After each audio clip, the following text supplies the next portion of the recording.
Good afternoon, guys. Today I'm gonna cook pork tenderloin with mushroom. Pork tenderloin with mushroom. Okay.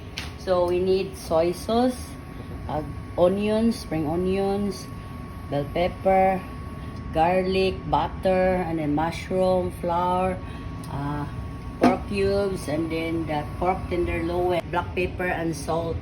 Okay. We're gonna fry the pork tenderloin first.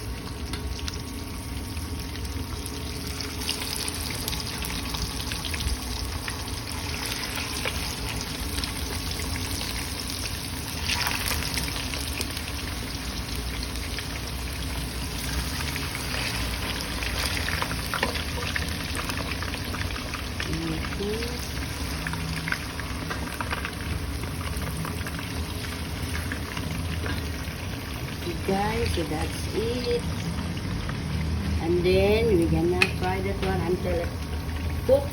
Okay, tenderloin is already cooked, so we're gonna transfer it here.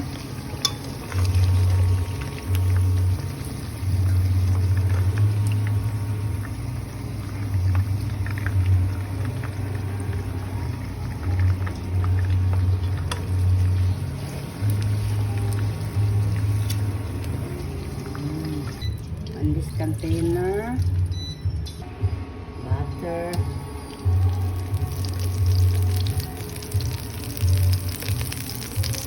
and then we're gonna saute the garlic,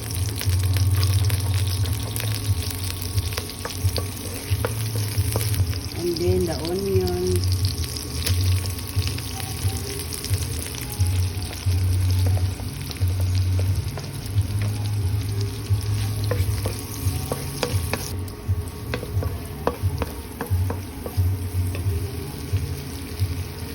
then some of the pepper.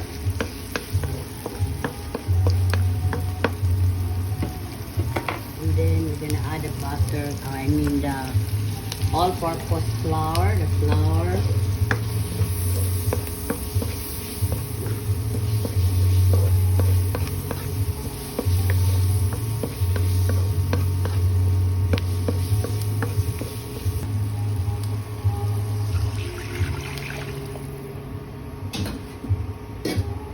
Then the cubes,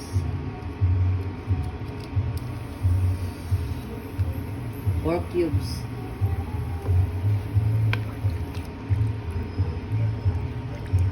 and make it thicker before we add the meat. Okay, a little thicker already, so we're gonna add the mushroom.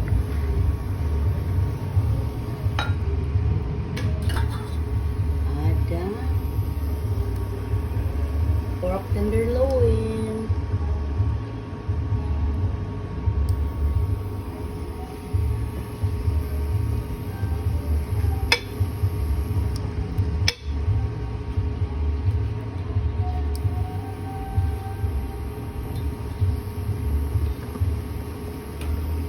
Okay, let's mix it, guys, para mo absorb ang sauce sa pork tenderloin. Okay, so we're gonna cover first for how many minutes, and then after that one, it's done. It's done, guys. Look at our pork tenderloin. It's super yummy now with mushroom.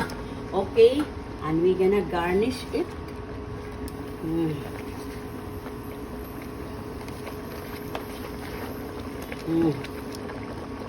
Okay, so that's our pork tenderloin with mushroom. Is done, guys. Oh, the mushroom, and there's a sauce. Okay, it's super yummy, and then I'm gonna taste it.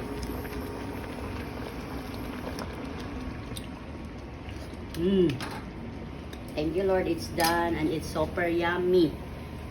Okay, guys, if you need more recipes, please hit like, follow, share, subscribe to my YouTube channel, D Bro Jack, to my Instagram, D_Bro_Jack, and to my TikTok at The Cooking Show, and to my Facebook page, The Cooking Show, and to my personal blog, Dea Valentine. To all my supporters and non-supporters, thank you for watching our pork tenderloin with mushroom. It's super yummy, guys.